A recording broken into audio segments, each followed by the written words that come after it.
हिमालय की गोद में 11,800 फीट की ऊंचाई पर स्थित एक ऐसा धाम जहां महादेव के भव्य मुख की पूजा होती है। पंच केदारों में चतुर्थ है रुद्रनाथ, जहां न कोई भव्य शिखर है न कोई बनावटी दीवार, बस एक प्राकृतिक गुफा में विराजे हैं महादेव। कहते हैं महाभारत युद्ध के बाद जब पांडव गोत्र हत्या के पाप से मुक्ति के लिए शिव को ढूंढ रहे थे, तब महादेव ने बैल का रूप धरकर गुप्त काशी में अंतर्ध्यान होने का प्रयास किया। उनके शरीर के अंग 5 अलग जगहों पर प्रकट हुए। रुद्रनाथ में उनका नील मुख प्रकट हुआ, इसलिए यहाँ भगवान की मुखाकृति की पूजा होती है। यहाँ की इंजीनियरिंग प्रकृति और आध्यात्म का अद्भुत संगम है। यह मंदिर एक प्राकृतिक गुफा यानी नेचुरल रॉक शेल्टर के अंदर बना है। पत्थर की छतों से टपकती पानी की बूंदें और आसपास की चट्टानों की बनावट इसे दुनिया के किसी भी मानव निर्मित मंदिर से अलग बनाती है।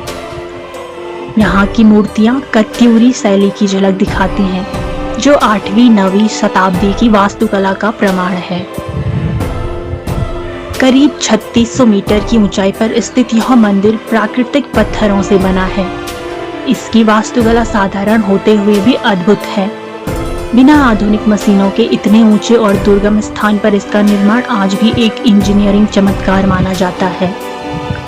रुद्रनाथ की सबसे बड़ी विशेषता है यहाँ की कठिन डगर। यहाँ तक पहुँचने का रास्ता दुनिया में सबसे दुर्गम रास्तों में से एक है। रहस्य की बात यह है कि यहाँ वैतरणी नदी बहती है, जहाँ पितरों का तर्पण मोक्षदायी माना जाता है। इसलिए इस मार्ग को आत्माओं का मार्ग कहा जाता है। इस गुफा के भीतर शिव की प्रतिमा के पीछे क्या है, यह आज भी एक रहस्य है जो श्रद्धालुओं को मौन कर देता है। मंदिर के आसपास फैले बुग्याल, घने जंगल और शांत वातावरण इसे आध्यात्मिक ऊर्जा से भर देते हैं।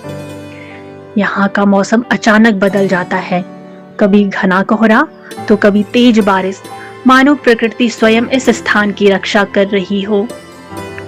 रुद्रनाथ की सबसे खास बात है इसकी शांति और रहस्यमयी ऊर्जा, जहाँ हर पत्थर, हर हवा का झोंका एक कहानी कहता है।